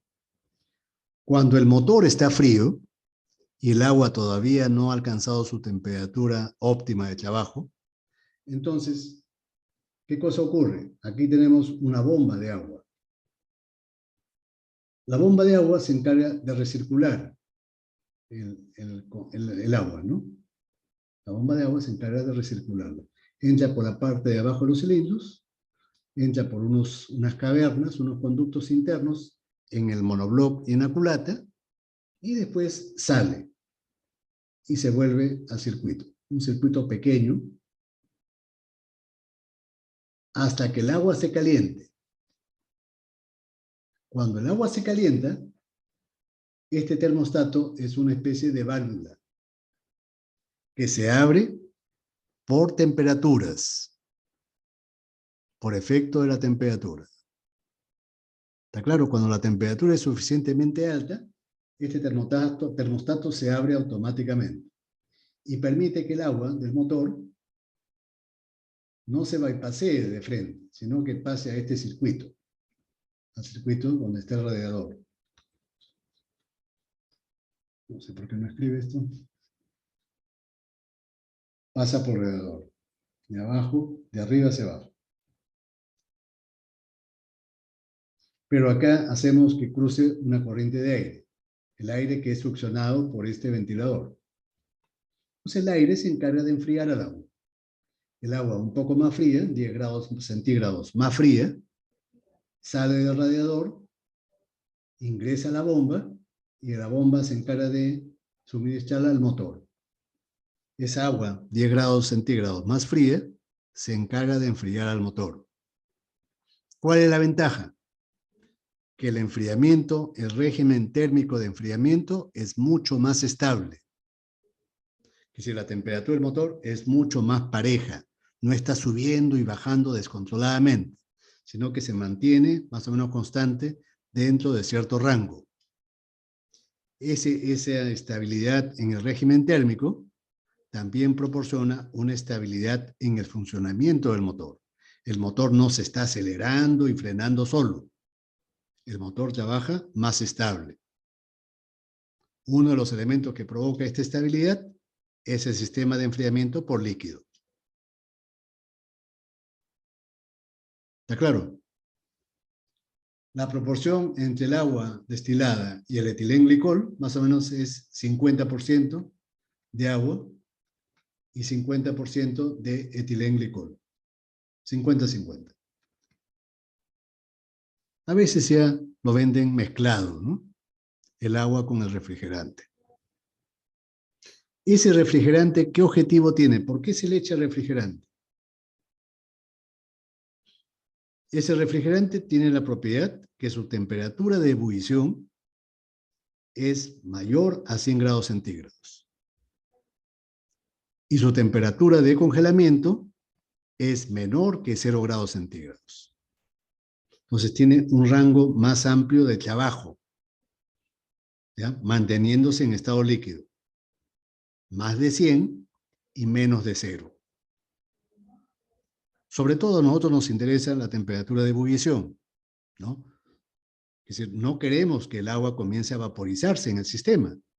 ¿Por qué motivo? Porque si el agua comienza a vaporizarse, la presión de ese vapor crece notablemente. Entonces, todas las empaquetaduras y sellos que tenga el sistema de enfriamiento van a fallar. Cuando el agua comienza a vaporizarse, la presión se dispara en el sistema. Y los sellos y seguros van a comenzar a fallar. Si fallan los sellos, el motor deja de enfriarse y se sobrecalienta, hasta que la empaquetadura de culata falle o algún elemento se funda. Por eso que en la actualidad se utilizan estas sustancias. Nunca se utiliza agua pura, sino agua con refrigerante. Tampoco, nunca agua de caño. ¿Por qué motivo? Porque el agua de caño es un agua dura, con sales. Esas sales, cuando el agua se enfría, se condensa y se forma una sustancia sólida, una costra, que se llama caliche. Caliche, como en las teteras, ¿no? En las teteras de agua, si ustedes ven, se forma una costra ahí dentro de la tetera. Ese es sulfato de calcio, ¿no? Ese sulfato de calcio es aislante térmico. Entonces, el sistema, si se forma el caliche en las tuberías del motor, ya el enfriamiento no es efectivo y el motor va a comenzar a recalentarse.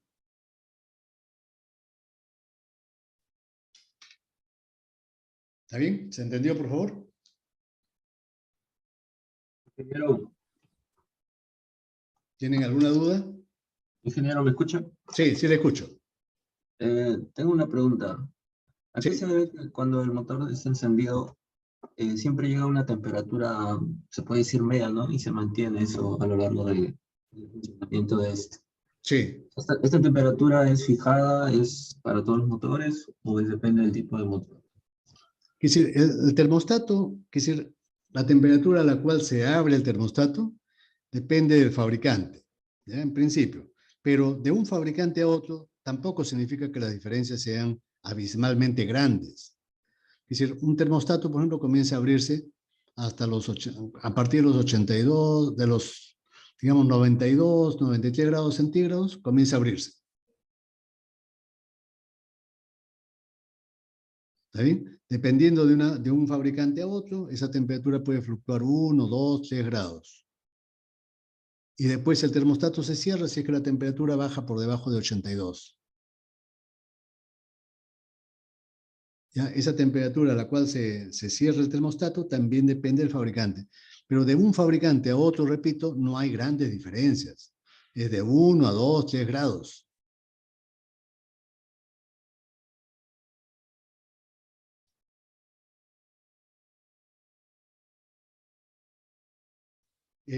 Los ventiladores en la actualidad son ventiladores eléctricos. Esos ventiladores eléctricos solamente se activan cuando el agua está caliente, en forma automática.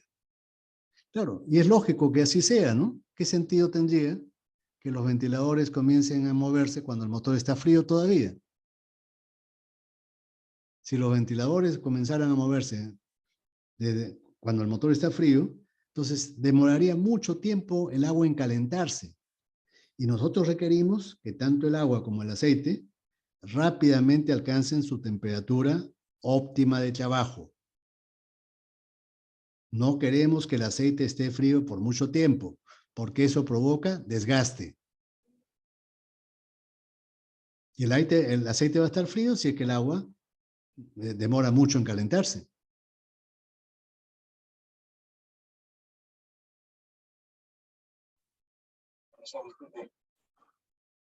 Sí. ¿Hay alguna otra pregunta? Y he visto que le echan en vez de ese alcohol, le echan agua a los motores. ¿Hay mucha diferencia entre esos dos productos? En vez de glicol, ¿qué cosa? Agua de caño. No, no, no. Siempre es agua destilada con refrigerante. Ya. Por alguna emergencia, digamos, yo estoy en la sierra, por ejemplo, ¿no? O en un sitio rural, donde no venden esos cojines de agua destilada. Entonces, bueno, pues por emergencia le echo agua de caño. Pero tan pronto como puedo vaciar esa agua y echarle nuevamente agua destilada, tengo que hacerlo, porque si no se va a formar ese caliche. Claro, sí. Claro, construye las tuberías, ¿no? Sí, pero siempre es una mezcla. Nunca es agua destilada pura. El agua destilada pura hierve a 100 grados centígrados. Cuando yo le echo el refrigerante, esa mezcla va a hervir a los 130, a los 140 grados centígrados. Y mientras esté en estado líquido, la presión va a estar controlada. La presión del agua del sistema de enfriamiento. Si fuera agua pura, a los 100 grados ya comienza a hervir. Así sea destilada. Claro, ingeniero. Muchas gracias. Ya, perfecto. Ahora, el último criterio, según la estructura del motor. Según la estructura, vamos a... Entonces, según la estructura del motor, los motores pueden ser o con pistones, que es la inmensa mayoría, ¿no? Casi la totalidad. Y hay algunos casos especiales de motores de combustión interna con rotor. Son los famosos motores Wankel. Wankel. La W se pronuncia como B, Wankel. ¿Ya? La inmensa mayoría es con pistones y hay una minoría exigua de motores rotativos con motor Wankel. Ahora, si los motores son con pistones, se pueden subclasificar en dos tipos. El primer criterio de clasificación es por la disposición de los cilindros. ¿Cómo están dispuestos los cilindros? Así tenemos que los cilindros pueden estar dispuestos en líneas. Motor en línea. Todos los cilindros alineados en un solo monobloc. En un solo monobloc. Ese monobloc puede ser vertical o puede ser también horizontal. ¿Qué ventajas tiene la ubicación horizontal? Que montado en un automóvil va a bajar el centro de gravedad del automóvil. Y cuando el centro de gravedad baja, el funcionamiento del vehículo, el tránsito del vehículo es más estable en las curvas. Claro, por eso que se prefiere la orientación horizontal. Entonces, estos motores son en línea. Pero también pueden ser en B, como esto, ¿no? Dos bloques de cilindros. Dos bloques en B. Este ángulo está entre 60 y 120 grados. ¿Ya? Normalmente es como 90, cerca de 90. Es lo normal, la mayor parte de casos. ¿Ya? ¿Qué ventajas tiene esta disposición en B? Obviamente que si un motor tiene muchos cilindros, el cigüeñal va a ser muy largo. Pero el cigüeñal se comporta como una viga. ¿Qué pasa cuando una viga es demasiado larga? ¿No es cierto que para reducir la deformación tenemos que utilizar una viga más gruesa? Lo mismo pasa en el motor. Si el motor es de muchos cilindros, entonces el largo del motor se va a incrementar. Y entonces, sobre todo el cigüeñal, es el que durante el funcionamiento se va a deformar. Y esa deformación se va a traducir ¿en qué? En vibraciones. ¿Y las vibraciones qué cosa producen? Fatiga, esfuerzos de fatiga. Además del funcionamiento molesto, si es que es para un vehículo de transporte de pasajeros. Entonces, vibra ese motor, hace ruido, y las paredes tenemos que engrosarlas para reducir las deformaciones. Eso va a hacer que el motor sea más pesado y más costoso inútilmente. ¿Qué cosa hacen los fabricantes? Los fabrican, por ejemplo, cuando ya es más de 8 cilindros, ya de todas maneras los fabrican en B. En 6 podemos encontrar en línea o en B. Pero si es 8 o más, ya es en B. Entonces, los 8 cilindros los repartimos en dos bloques.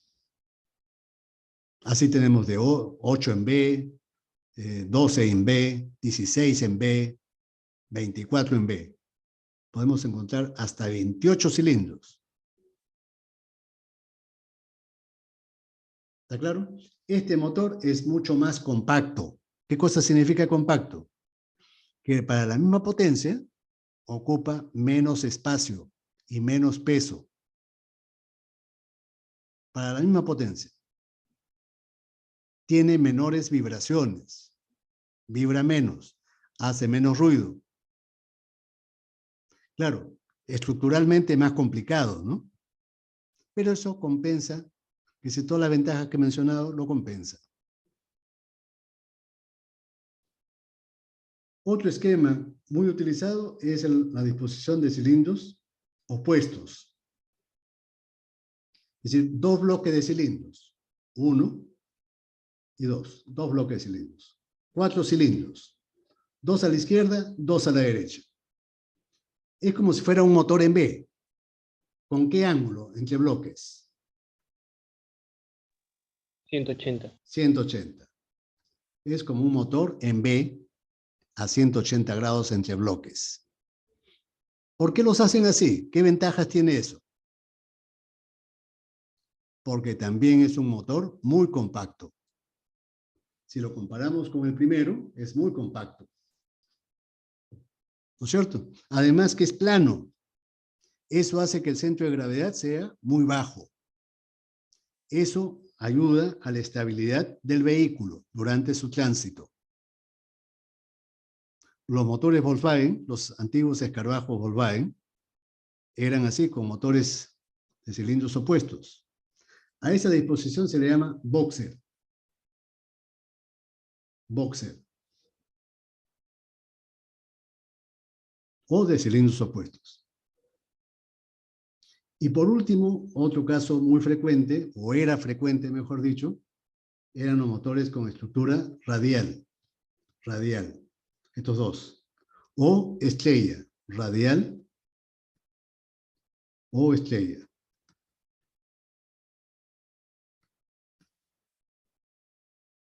Los aviones tenían este tipo de estructura, ¿no? Motores radiales. Son los motores más compactos de todos. Los más compactos de todos son estos. Los que ocupan menos espacio, menos peso. Y adicionalmente, gran parte de su estructura era de aluminio o de titanio. Solamente algunos elementos eran de acero, ¿no? Como el cigüeñal. Ya sabemos que esos motores, grandes motores de aviación, ya no se fabrican. El jet, el turbojet y la turbohélice desplazaron por completo a estos grandes motores de estructura radial. Y estos casos de acá ponen un motor, este es motor en U. Disposición en U. Este de acá es, ¿a qué letra se parece esta?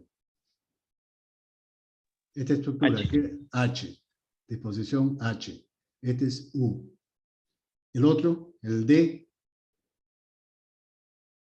es la disposición W. Estos motores tienen todos la ventaja que son compactos, pero su estructura es muy compleja. ¿Dónde y cuándo se utilizan? Para vehículos de competencia. Por ejemplo, lanchas de competencia de alta velocidad o motocicletas de competencia o aviones pequeños, en general, pequeños. Entonces, solamente ahí se justifica esa estructura que de por sí es costosa. La ventaja es que son compactos, ¿no? Compactos. Lo de abajo, esta configuración de abajo, vean ustedes cómo son, ¿no? Voy a poner un ejemplo por la hora. A ver. ¿Cómo funciona? No sé si estoy compartiendo, creo que no. Sí, ahora sí. Esta es una estructura en delta o triángulo, ¿no? Delta o triángulo. Es de pistones opuestos, ya no es de cilindros opuestos, sino de pistones opuestos. Trabajan dos pistones conjugadamente. En los lados de ese triángulo hay dos pistones que funcionan conjugadamente. Noten que estos motores no tienen válvulas. ¿Qué cosas son estos agujeros que se ven azules? Estos de acá. ¿Qué cosas creen ustedes que son?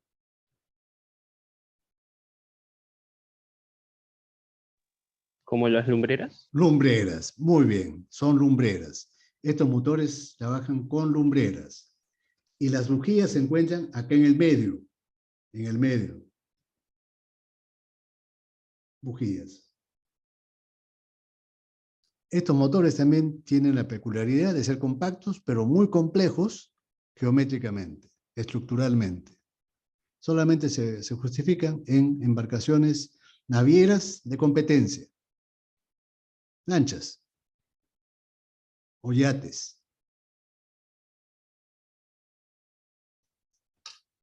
Yo particularmente nunca he visto un motor así. Solamente en el Google.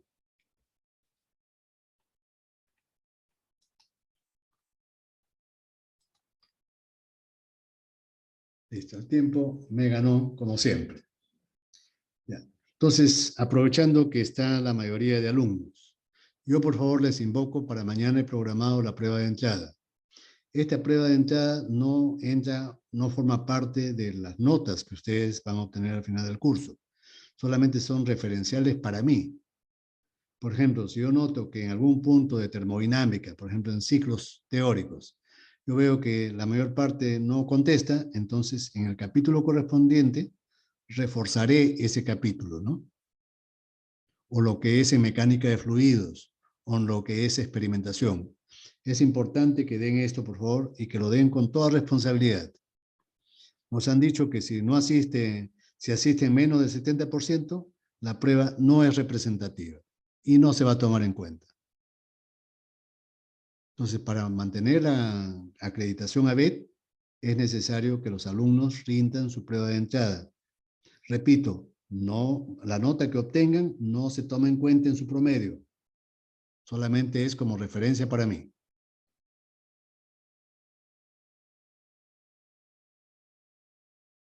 ¿Está claro? Entonces, les pido, por favor, es una prueba corta, rápida, de media hora. Se abre a las 5 de la tarde exactamente. ¿Ok, jóvenes? Entonces, con ese último punto, me despido de ustedes. ¿Ya? Hasta luego. Hasta la próxima semana, profesor. Hasta la Gracias. próxima semana. Hasta luego. Nos vemos.